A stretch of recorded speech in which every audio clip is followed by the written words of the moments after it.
पहले संस्कृत लेकर सबसे पहले ये जो मनुष्य पर्याय प्राप्त हुई उसमें उसमें ज्ञान को ऊपर रखते हुए सम्यक धारण करने का प्रयास करना है। हमें जितना बहाना देते हैं ना, आज अंतिम दिवस है, हम जितने भी बहाने देते हैं कि ना हमारे घर में ये चल रहा था, या हमारे असफलता का उदय चल रहा था, कि कभी कुछ ऐसा आ गया तो हमारा स्वाध्याय छूट गया, कभी कुछ सबसे पहले स्वाध्याय छूटता है। जरा सा भी कुछ भी घर का उधर हो जाए ना, सबसे पहले छूटता क्या है? स्वाध्याय, मंदिर, है ना, ये चीज सबसे पहले छूटती है, बाकी चीज नहीं छूटेगी। दुकान जाना है तो ना मुर्दा भी खड़ा हो के चल जाएगा, है ना, पैर में लगी हो, फ्रैक्चर हुआ हो, हाथ में फ्रैक्चर हुआ हो, कोई नहीं, हम कुछ करना थोड़ी ना, हमें तो खाली बैठना है दुकान पे, है ना, कुछ करना थोड़ी ना। तो दो मतलब पैरों में पट्टी बंधी है, फ्रैक्चर है, हाथ में फ्रैक्चर पट्टी बंधी है, तो भी दुकान तो ज्यादा नहीं छूटता है, लेकिन मंदिर कैसे जाए हमारे पैर में? मतलब जब बात समझ, क्या बात कही जा रही है कि हमको बाहर की रुचि इतनी ज्यादा है, तो बाहर की संयोगों की रुचि इतनी ज्यादा है कि जरा सा भी है ना प्रतिकूल संयोग आते हैं, सबसे पहले हमारी दृष्टि धर्म में से हटती है। कहाँ से दूध बनता है? सबसे पहले धर्म से। सबसे पहले मंदिर छूटता है, स्वाध्याय छूटता है, प्रवचन छूटते हैं। तो मत नयन बंद करना, नहीं, ये नयन जो बाहर के नयन है ना, ये तो बंद होंगे, ये तो एक अवधि लेकर आए ना, उसका भी भरोसा नहीं है कि कब बंद हो जाए ना। अभी अभी तो देखा था ना, कल सुबह तो मिले थे ना, अभी तो अंदर गए थे, अभी तो भोजन करके सोफे पे बैठे ही थे, होता ही नहीं होता, ये सब अवसर हुई। और ऐसा नहीं है किसी दूसरे के घर की बात है, हमने अपने घरों में भी ये सब स्थितियां देखी हैं। ऐसा नहीं कि किसी दूसरे के घर की कहानी सुना रहा हूं मैं, नहीं, ये घर घर की कहानी है, नहीं, ये हमारी खुद की कहानी है। हमें जो जिन्वाणी मिली, के लिए उत्तम अवसर मिला, इसके लिए नयन, मतलब बाहर के नयन तो बंद होंगे, लेकिन ये जो ज्ञान रूपी जो नेत्र मिला है ना, जागृत होकर जाना, जिस भी पर्याय में जाना, जो भी अवस्था मिले, यहाँ से जाने के बाद जो भी अवस्था मिले, लेकिन भावना ऐसी कि मैं अभी ऐसा पुरुषार्थ करके जाऊं कि मैं फिर मेरे अनंत भोग नहीं, मैं जल्दी शीघ्र मेरे भोगों की श्रृंखला का क्या हो, समाप्त हो और मैं मोक्ष हो। ये जो हमने में बार बार कहा ना, एक शर्त हमेशा याद रखना, यदि तुझे संसार में दुख लगता है तो ये जो पूरी चर्चा है ना, ये जितने भी 18, 19, 20 जो प्रवचन हुए 10 दिन के, उनका मतलब अपने से बार बार ये प्रश्न करना कि जो धर्म कर रहा हूं मैं किसके लिए, किसके लिए? कभी भी दूसरे को दिखाने के लिए, दूसरा मुझे मान आवे, है ना, अरे भैया आए 10 दिन इतना अच्छा समझाया, है ना, इतना अच्छा सुनाया, इतने अच्छे उदाहरण दिए, अब भैया भूल कर बैठ जाए, है ना, हमारा तो काम हो गया ना, हमने तो 10 दिन सुना दिया, अब तो मजे ना। ऐसा अपने लिए भी नहीं सोचना, दूसरे के लिए भी नहीं सोचना, क्योंकि अपना काम कर रहा है ना। कल भी मैंने कहा था सुगानी जी का बोल कि सुनने का भाव और सुनाने का भाव, दोनों ही भाव मोक्ष में बाधक है ना, बाधक है। सुनने का भाव भी और सुनाने का भाव, दोनों ही भाव। लेकिन क्या करें ना, ये जो संयोग मिला ना, अवसर प्राप्त हुआ है, तो अवसर प्राप्त होने में मतलब हमारा आपका पुण्य के उदय से, क्या ना, आपका हमारा मिलना पुण्य अधीन है, पुण्य के उदय से हम आपस में मिले और ये जिनवाणी की जो चर्चा हुई, अब इस चर्चा को यही छोड़ना नहीं है, आज विसर्जन नहीं करना है। क्या कहा अभी हमने किया ना, विधान का विसर्जन किया ना अभी, तो विधान का तो विसर्जन किया, वो तो 10 दिन की स्थापना की थी, तो उसके लिए उसका विसर्जन किया। लेकिन ये आत्म तत्व की स्थापना कब है? तो अनादि से मेरे साथ में विद्यमान है ना, इसकी स्थापना नहीं करनी पड़ी, ये तो अनादि काल से मेरे साथ में विद्यमान है, तो इसका विसर्जन भी आत्म तत्व प्राप्त हुआ है। कि 10 दिन तो ऐसे, मैंने एक बार कहा था कि 10 दिन तो सिर्फ आपको सैंपल दिखाने के लिए है ना, माल तो गोदाम में भरा हुआ है,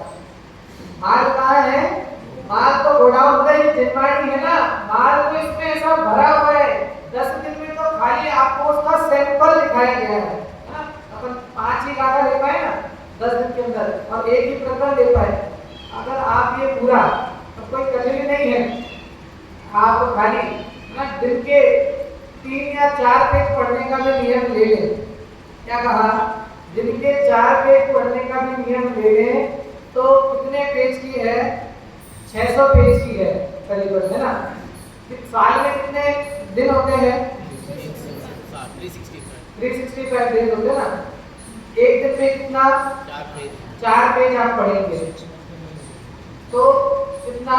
6 महीने के अंदर तो पूरी किताब खत्म हो जाएगी ना।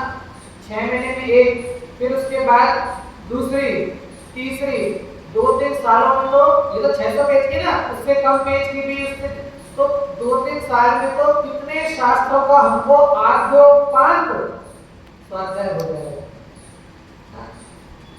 लेकिन अभ्यास ना, क्रम होना चाहिए, अभ्यास होना चाहिए। हम लोग तो बहाना मानते हैं ना कि ऐसा पंडित जी क्या करें, आज तो ऐसा था, है ना, ऐसा था। कहा अरे तू जो बहाना मानता ना, उससे भी बड़े बड़े, है ना, हम पद्मानियों पढ़े ना, पद्मानियों में ऐसे बड़े बड़े उदाहरण ना। सीता सती को गर्भावस्था के कारण में, है ना, वन जंगलों में छोड़ दिया गया, फिर भी उन्होंने क्या कहा? पद्मानियों भी पढ़ना, है ना, धर्म पे दृढ़ श्रद्धा गानी है तो पद्मानियों भी पढ़ना। जब सीता सती को गर्भावस्था के काल में ना सेनापति कृतांतन के द्वारा उनकी राम की आज्ञा से वन में छोड़ दिया गया, तो उन्होंने कहा कि जाकर राम से कहना, लोक भय से, उन्होंने लोक लाज के कारण जिस तरह उन्होंने मुझे छोड़ दिया उसमें तो कोई हानि नहीं है, लेकिन उस तरह कभी धर्म को नहीं छोड़ना। ये धर्म मिला ना, फिर हम तो बहाना मान के बैठे कि हमारे साथ तो ऐसा हो गया। लिखा है सो तुमरे जिए कौन दुख है, सो तुमरे जिए कौन दुख है। अभी पंक्तियां लगाना, वास्तव में इसका भाव वासन करना, सो तुमरे जिए कौन दुख है। तुम जितने भी दुख मान के बैठे ना, सबकी लिस्ट बना लो, कोई दिक्कत नहीं है। आप सब दुखों की लिस्ट बना लो कि मेरे जीवन में ये दुख है, ये दुख है, ये दुख है, ये दुख है, और फिर हम उसको जनवाणी के साथ बैठो, महापुरुषों का चरित्र पढ़ो कि फिर लगेगा अरे हमारे दुख तो कुछ भी नहीं है, महापुरुषों ने तो इससे भी बड़े बड़े दुखों को झेला है ना, इतने ऐसे ऐसे दुखों को झेला है। तो उसके बाद काश तो तुम रे दिए कौन है, तो जिस दुख का तो बहाना मार रहा है ना, जिस दुख को तो आगे करके बढ़ रहा है, वो वास्तव में कुछ है ही नहीं, तो बहानेबाजी है ना। पंडित जी भाषा ना, तुझे मोक्ष अच्छा लगता नहीं है, तू देखा देखी मोक्ष को रूप कहता है। अंतिम गाथा अपने जो विषय की 155 नंबर की गाथा है, एक बार पाठ करते हैं और आज बस थोड़ा सा उसका पढ़ के उसको समाप्त करेंगे।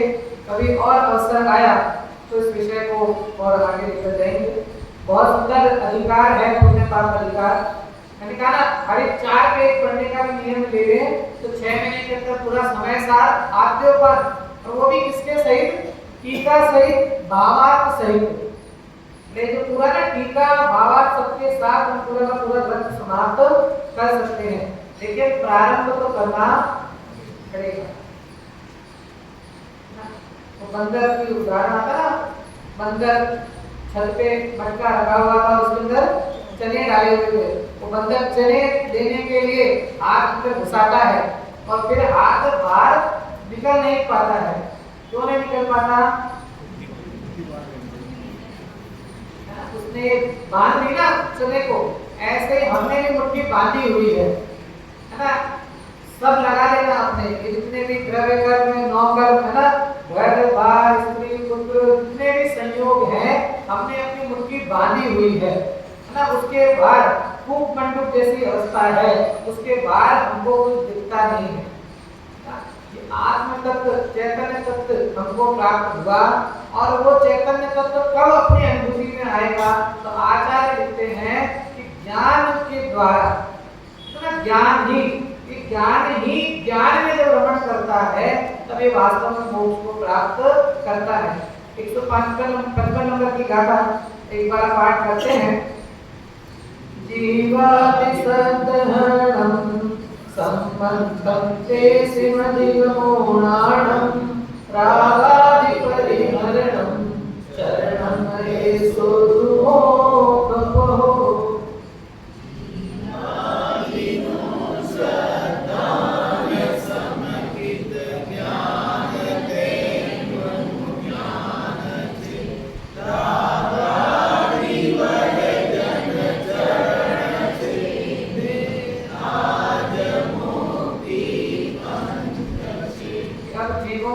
मोक्ष का परमार्थ वास्तविक कारण बतलाते हैं कि ये जो ज्ञान स्वभाव है, ये तेरा ज्ञान कहाँ से लाना है। ये जो मोक्ष की चर्चा चली ना कि ज्ञान ही मोक्ष का कारण है, तो वो जो ज्ञान जो मोक्ष का कारण कहा, वो ज्ञान कहाँ से आएगा?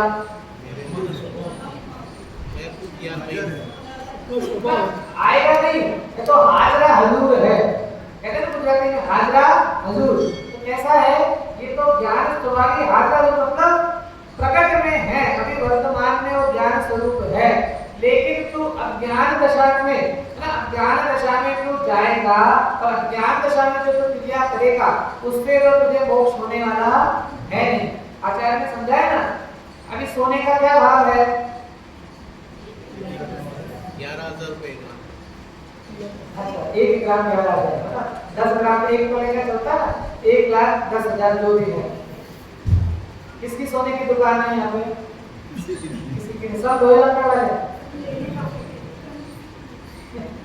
अच्छा, क्या कहा है ना, जैसे आप तो सुनार के पास जाओ, सोने की दुकान पे जाओ और सोने की दुकान पे जाकर के आप बोलो कि उसने पूछा क्या चाहिए, आपने बोला सोना खरीदना है, तो अब आप उसको बोलो कि 50,000 का 10 ग्राम दे दो।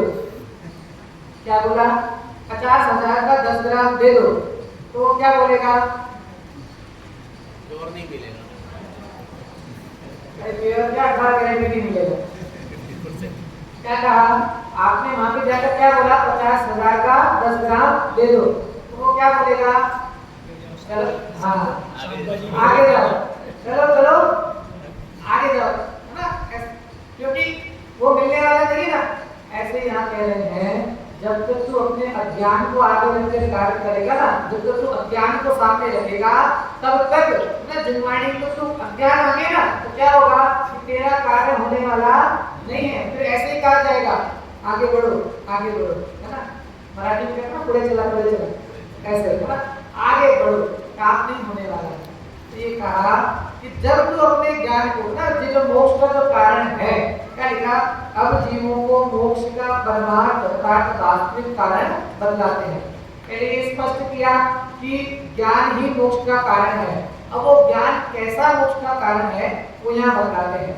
लिखा है, जीवादि पदार्थों का श्रद्धान सम्यक्त है, उन जीवादि पदार्थों का अधिगम अर्थात ज्ञान वही ज्ञान है, और रागादि का त्याग चारित्र है, यही मोक्ष का मार्ग है।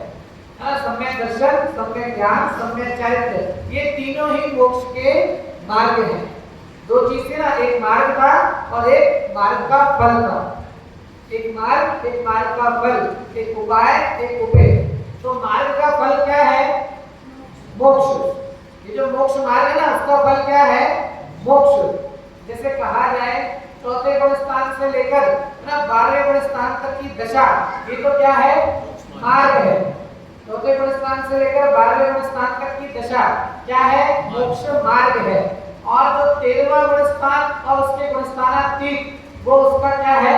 फल है ना। केवलीपना, अनंतपना और समस्त कर्मों के नाश से सिद्धपना, ये उसका क्या है? फल है।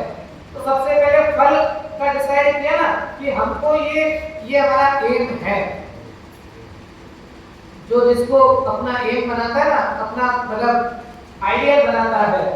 जैसे तो ना जब हॉस्टल में रहे तो सब अपने अपने, जैसे अलमारी होती थी ना, अलमारी जब खोलते तो वो गेट के यहाँ पे अलग अलग लोगों का पोस्टर, किसी ने अब्दुल कलाम का लगा रखा है, किसी ने सचिन तेंदुलकर का, किसी ने ना विराट कोहली तो बाद में अभी हुआ ना, तो पहले सचिन तेंदुलकर का लगाते थे, किसी और का, सबने अपना अपना वो लगा रखा है ना। आपने भी अपने घरों में लगा रखा होगा ना, बच्चों ने, किसी भी सब, तो ना जिसने उसने क्यों लगा रखा है वो पोस्टर, उसने उसको क्या माना है?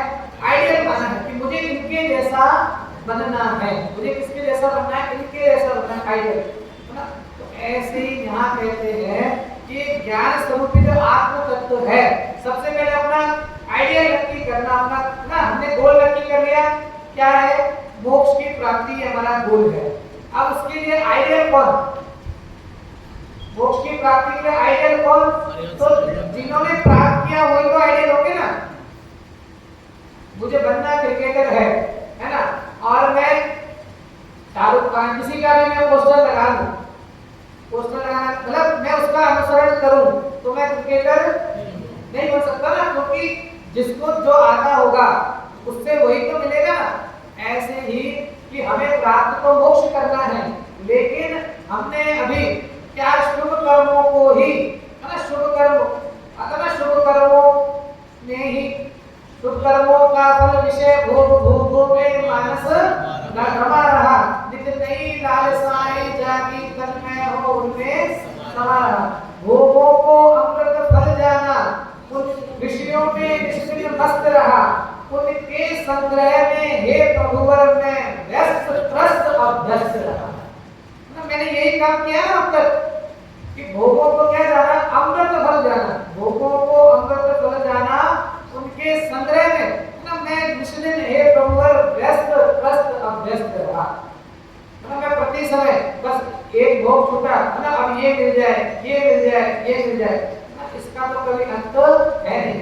तो अपने आइडियल कैसे ना, अनंत भगवान सिद्ध भगवान कैसे आइडियल ना, सिद्ध भगवान मेरे आदर्श हैं, ऐश्वर्य सिद्ध भगवान आदर्श तुम्हें, ऐसे जो ऐश्वर्य सिद्ध भगवान हैं उन्होंने इस सिद्ध पद की प्राप्ति कैसे की, उस मोक्ष की प्राप्ति कैसे की, तो कहते हैं कि सम्यक दर्शन ज्ञान चारित्र जो कारण है ना, नियामक कारण उपादान कारण जीव का सम्यक दर्शन ज्ञान चारित्र।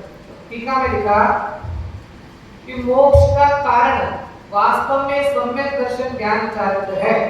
उसमें सम्यक दर्शन तो जीवादि पदार्थों के श्रद्धान स्वभाव रूप ज्ञान का होना, परिणमन करना है। देखना इसमें सम्यक दर्शन ज्ञान चारित्र तीनों को ही ज्ञान से घटित किया है कि जैसे कहा ना, चाहे आत्मा का हो, चाहे ज्ञान का हो, चाहे ज्ञान का हो, चाहे आत्मा का हो, वैसे ही यहाँ कह रहे हैं चाहे सम्यक दर्शन, वो सम्यक दर्शन भी ज्ञान है, सम्यक ज्ञान भी ज्ञान है और सम्यक चारित्र भी ज्ञान है। तीनों को ही ज्ञान में घटित करके वो ज्ञान ही मोक्ष का कारण है, ऐसा बताया है। क्या लिखा कि उसमें ना मोक्ष का कारण वास्तव में तो सम्यक दर्शन ज्ञान चारित्र है। उसमें सम्यक दर्शन तो जीवादि पदार्थों के श्रद्धान स्वभाव रूप ज्ञान का होना, परिणमन करना वो सम्यक दर्शन है। जीवादि पदार्थों के ज्ञान स्वभाव रूप ज्ञान का होना, परिणमन करना सो ज्ञान है। और राग आदि के त्याग स्वभाव रूप ज्ञान का होना, परिणमन करना सो चारित्र है। मतलब तीनों ही दशा में, श्रद्धा में, ज्ञान में, चारित्र में, तीनों की श्रद्धा का भी ना सम्यक श्रद्धा का ज्ञान होना वो सम्यक दर्शन है, सम्यक ज्ञान का ज्ञान होना वो सम्यक ज्ञान है। राग आदि भावों से रहित जो मतलब जो त्याग स्वभाव रूप जो आत्म तत्व है, सम्यक चारित्र, ऐसा जो सम्यक चारित्र है वो सम्यक चारित्र का भी ज्ञान होना, उसका नाम सम्यक चारित्र है। मतलब सम्यक दर्शन, सम्यक ज्ञान, सम्यक चारित्र तीनों ही क्या कहे, तीनों ही ज्ञान की अवस्थाएं हैं। क्या वापस से उसमें सम्यक दर्शन तो जीवादि पदार्थों के श्रद्धान स्वभाव रूप ज्ञान का होना, परिणमन करना है। जीवादि पदार्थों के ज्ञान स्वभाव रूप ज्ञान का होना, परिणमन करना सो ज्ञान है। राग आदि के त्याग स्वभाव रूप ज्ञान का होना, परिणमन करना सो चारित्र है। अतः इस प्रकार यह फलित हुआ कि सम्यक दर्शन ज्ञान चारित्र ये तीनों एक ज्ञान का ही परिणमन है। तीनों अलग अलग दिख रहे हैं लेकिन है किसके, ज्ञान के ही। विशुद्धता की वृत्ति है ना, तो तीनों क्या है, तीनों ज्ञान के ही परिणमन है। इसलिए ज्ञान को ही मोक्ष का परमार्थ अर्थात वास्तविक कारण कहा है। जो ज्ञान है ना, जो ज्ञान स्वभाव तेरा स्वयं का स्वभाव है ना, असाधारण लक्षण तेरा लक्षण कैसा है, ज्ञान, ज्ञान ही तेरा लक्षण है ना, ज्ञान ही तेरा स्वभाव है। तो ऐसा इसलिए ज्ञान ही मोक्ष का परमार्थ कारण है। भावार्थ लिखा आत्मा का असाधारण स्वरूप ज्ञान ही है। और इस प्रकरण में ना अब पंडित आचार्य स्पष्ट कर रहे हैं कि ये जो प्रकरण लिया ना, ज्ञान मात्र ही मोक्ष का कारण, तो इस प्रकरण में ज्ञान को ही प्रधान करके विवेचन किया है ना। नहीं तो कोई तर्क गए कि सम्यक चारित्र में तो चारित्र मोहिनी आ गया है ना, वहां तो दर्शन मोहिनी चारित्र मोहिनी की चर्चा है। तो यहाँ क्या कहा कि इस प्रकरण में ज्ञान को ही प्रदान करके ना, हर चीज में ज्ञान को ही प्रदान करके विवेचन किया है। इसलिए सम्यक दर्शन, सम्यक ज्ञान और सम्यक चारित्र, इन तीनों स्वरूप ज्ञान ही प्रणित होता है। यह कहकर ज्ञान को ही मोक्ष का कारण कहा है। ज्ञान है वह अभेद विवक्षा में आत्मा ही है। अगर वो वापस से वही बात कि ज्ञान है, पहले 151 नंबर गाथा में आया ना, चाहे उसको आप आत्मा कहो, चाहे परम पदार्थ कहो, चाहे शुद्ध कहो, चाहे मुनि कहो, चाहे केवली कहो, है ना, वो सब शब्द भेद है लेकिन भाव भेद नहीं है। तो वही यहाँ समझा रहे हैं कि जो ज्ञान है वह अभेद विवक्षा में आत्मा ही है, ऐसा कहने में कुछ भी विरोध नहीं है। इसलिए कई स्थानों पर आचार्य देव ने टीका में ज्ञान स्वरूप आत्मा को ज्ञान शब्द से कहा है ना, मतलब ज्ञान को ही मोक्ष का कारण यहाँ पे उन्होंने आचार्य ने समझाया कि जो ज्ञान है, लेकिन ज्ञान कौन सा है ना, ये 5 प्रकार के ज्ञान और 3 प्रकार का मिथ्या ज्ञान। वो मिथ्या ज्ञान की तो चर्चा ही नहीं, 5 में भी मतिष्ठ रूप जो परोक्ष है, उसके बाद है ना जो ज्ञान मने पर ज्ञान भी नहीं, अवधि ज्ञान भी नहीं, है ना, इसका ये जो ज्ञान स्वरूपी भेद नहीं करना है ना, भेद नहीं पाना है। क्या जो अखंड ज्ञान तत्व जो आत्म तत्व है, वो ज्ञान तत्व जब ज्ञान में लीन होता है, श्रीमती ये पंक्ति कही थी ना, उघाड़ न्याय नेत्र रे निहाल रे निहाल तू, कि हे निहाल अर्थात हे ज्ञान स्वरूपी आत्म तत्व, इस निहाल को तू देख, मतलब इस आत्म तत्व को तू जानने का प्रयास कर। तो ऐसे ही जब एक ज्ञान, अपना जो ज्ञान है वो इस ज्ञान स्वरूपी आत्मा में प्रतिबंध करता है, ज्ञान स्वरूपी आत्मा में बढ़ता है, जमता है, तब इसको क्या हो जाता है, अब शाम का प्रकरण लगाना, तब इसके रागादिक का कर्म का उदय क्या हो जाता है, बंद हो जाता है, और धीरे धीरे विशुद्धता की वृद्धि होती जाती है, और उस विशुद्धता की वृद्धि के द्वारा मोक्ष की सिद्धि होती है ना। खाली वो वाली चर्चा मत करा लेना जो मैंने उस दिन कहा था कि नमोकार मंत्र के पढ़ने से सब पापों का नाश होता है। तो दिन में पाप करना, रात में नमोकार मंत्र की माला पढ़ लेना, तो सारे पाप क्या हो जाएंगे। उस दिन समझाया था ना, क्या दिन में तो हम खूब पाप करते जा रहे हैं और रात में आकर नमोकार मंत्र की माला पढ़ ली तो मेरे सारे पाप लिखा है कि नहीं लिखा है। नमोकार पहला चैप्टर ना भागवत का, नमोकार मंत्र की महिमा, ऐसो पंच नमो यारो सब पाप नाश को, यह पंच नमस्कार मंत्र सब पापों का नाश करने वाला है ना। तो क्या करना, क्या नाम है, सम्यक समय, क्या करना, दिन में किसी स्कूल में से किसी का भी कुछ उठा के लाना है ना, और रात में नमोकार मंत्र पढ़ लेना, लगाना नहीं, खाली ऐसे ही बोला है ना, क्योंकि ये लोग समझते नहीं है ना, ऐसे बोलने से समझ में आता है लोगों को।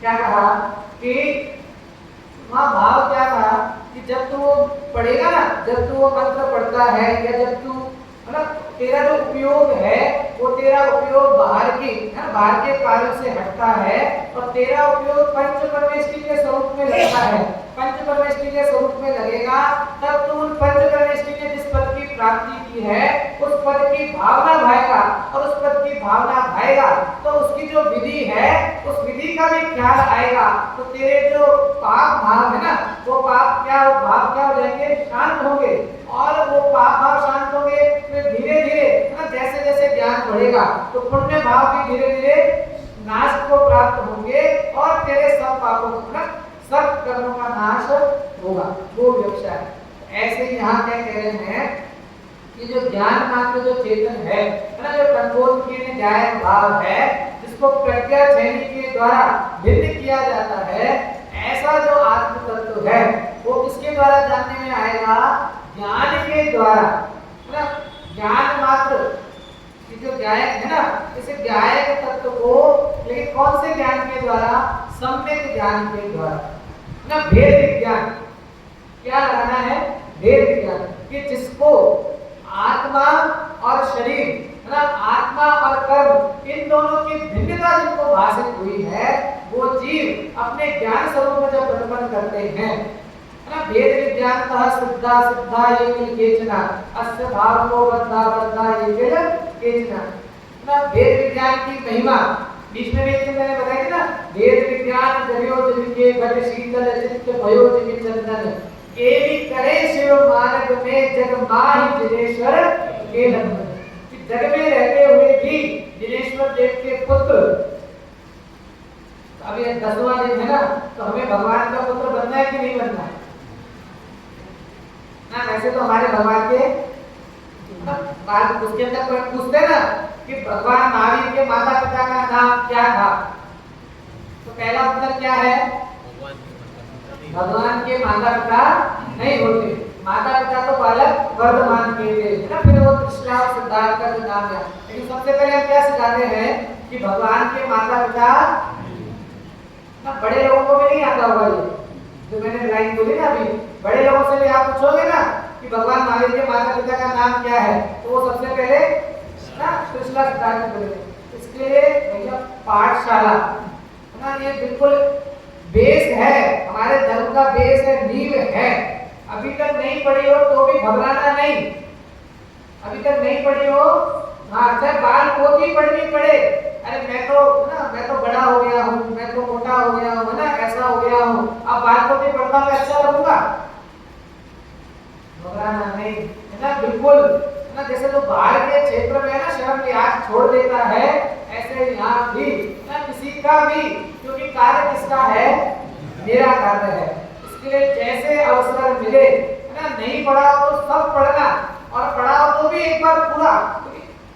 क्षेत्र में क्या होते हैं, सात तत्व क्या होते हैं, है ना, द्रव्य विशेष गुण क्या होते हैं, सामान्य गुण क्या होते हैं, अस्तित्व वस्तुत्व द्रव्य क्या है, 5 ताप 4 कषा है। अरे जैन धर्म का बेसिक का नॉलेज नहीं है और हम क्या पढ़ रहे हैं, है ना। हमने तो बस वो भले जाते रहते ना, समय सार ध्यान उसके लक्ष्य में आवे जो पढ़ ले एक बार, समय सार महाग्रंथ समय सार, ऐसे लक्ष्य पे नहीं आएगा ना। खाली बोलने से लक्ष्य में आने वाला नहीं है। पहले वो न्यायिक स्वभाव का पता तो चले, जिस न्यायिक स्वभाव की चर्चा चल रही है, इस आत्म तत्व की चर्चा चल रही है, वो आत्मा है कैसा, तो वो आत्मा कैसा है, अनंत गुणों का जो भंडार है। तो इसके लिए जो बेस है ना, वो बेस अपना पूरा पक्का करना, जिससे हमको एक ख्याल में आए ना कि जिनवाणी में किस जगह किस नए से किस प्रकार से कथन किया गया है। ये तो जिनवाणी में तो कहीं जगह कर्मों की मुख्यता से भी कथन किया है ना, कर्मों को ऊपर रख के भी कथन किया है, लेकिन जब तक तुझे ख्याल नहीं होगा कि किस जगह किस तरह से कथन किया है, उसकी पद्धति समझ में नहीं आएगी, तब तक भाव वसन नहीं होगा। तो हमने जो ज्ञान मात्र ही मोक्ष का कारण ना, 104 नंबर के कल से प्रारंभ किया था, 155 नंबर तक की गाथा हमने पढ़ी। एक बार मात्र 151 से 155 पद्यानुवाद पढ़ के मैं समाप्त करता हूँ। 151 नंबर की गाथा का पद्यानुवाद आपके पास है ना गुजराती, तो एक बार पढ़ते हैं। हाँ, आ रहा है।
नाथ ही मुक्ता कारण इस विषय को समझा। अंतिम एक उदाहरण देकर बात समाप्त कर रहा हूँ। एक बार हम इस किन्हीं के घर पे भोजन करने के लिए गए।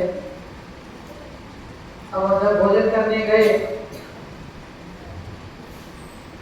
कोई चला जाएगा तो आते हैं और अपने ही से आते हैं और अपने से ही जाते हैं। तेरा इसमें कोई चलता नहीं ना। अब तो इतनी हैबिट हो जानी चाहिए ना कि हर चीज में अब लगने लगे ना। कभी तो सार्थकता है इन दिनों की। क्या कहा कि किसी के घर गए भोजन करने के लिए। अब भोजन करने गए तो सब लोग अच्छी अच्छी चीजें बनाते हैं। तो अब उन्होंने एक खीर बनाई। अब खीर बनाई तो खीर बहुत अच्छी लगी ना। इतनी अच्छी लगी कि अब सामने वाले ने पूछा कि भैया ये चीज उसने पहले कभी खाई नहीं। तो उसको ऐसा लगा कि खीर तो बहुत, ये चीज तो बहुत अच्छी है। तब उनसे पूछा कि आपने कैसे बनाई, उसकी विधि बताइए। तो उसने पूरी विधि समझा कि भाई ऐसे ऐसे बनाई, ऐसे ऐसे बनाई थी और इसमें ऊपर से हमने केसर भी डाला है ना। केसर भी डाला ऐसा। अब वो विधि याद करते करते हम घर पहुंचे है ना। विधि याद करते करते हम घर पहुंचे। अब घर पहुंच करके हमने बोला, खुद ने बनाई या बोला जो भी, कि अपन भी चलो खीर बनाते हैं। 2 दिन 3 दिन के बाद तो अपन भी बनाने बैठे।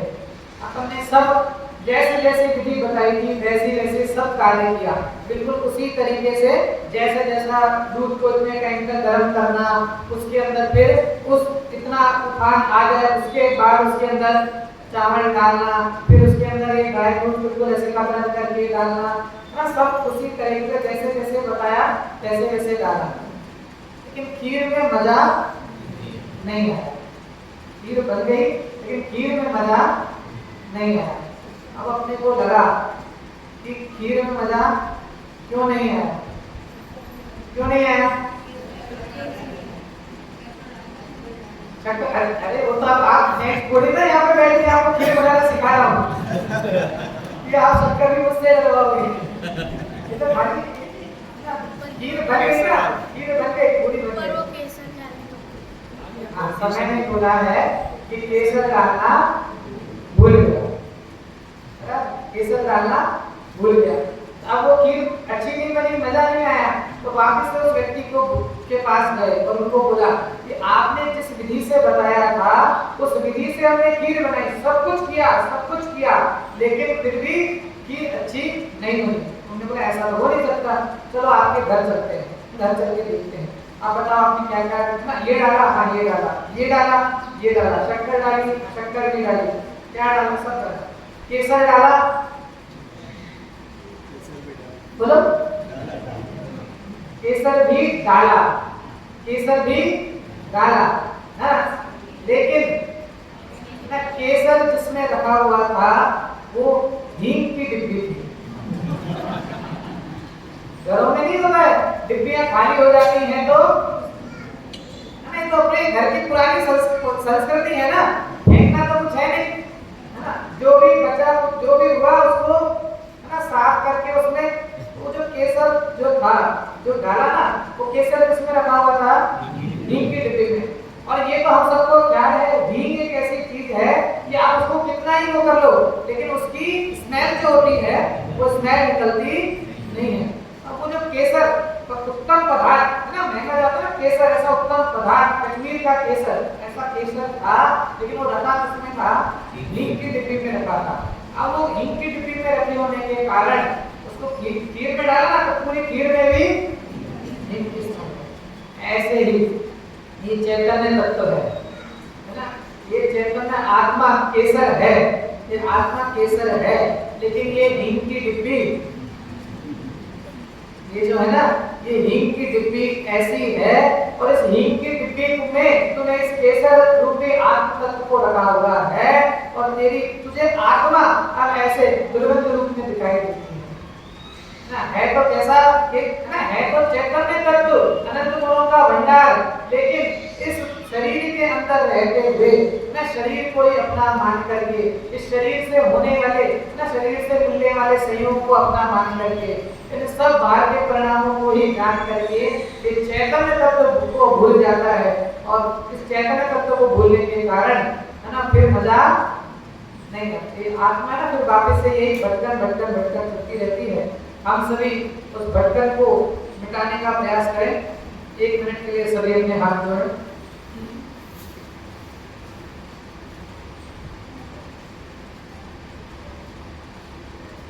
दशलक्षण महापर्व के 10 दिनों में जिनवाणी पढ़ने में, पढ़ाने में, सुनने में, सुनाने में, जिनदेव के दर्शन में, जिनेंद्र भगवान की पूजन में, जिनेंद्र भगवान की भक्ति में, प्रतिक्रमण में, स्वाध्याय में, किसी में भी जाने अनजाने किसी भी तरह की कोई असाधना, कोई दोष मुझसे हुआ हो तो ये जिनेंद्र भगवान, ये सच्चे देवशास्त्र गुरु, वो सारा दोष मेरा ही है।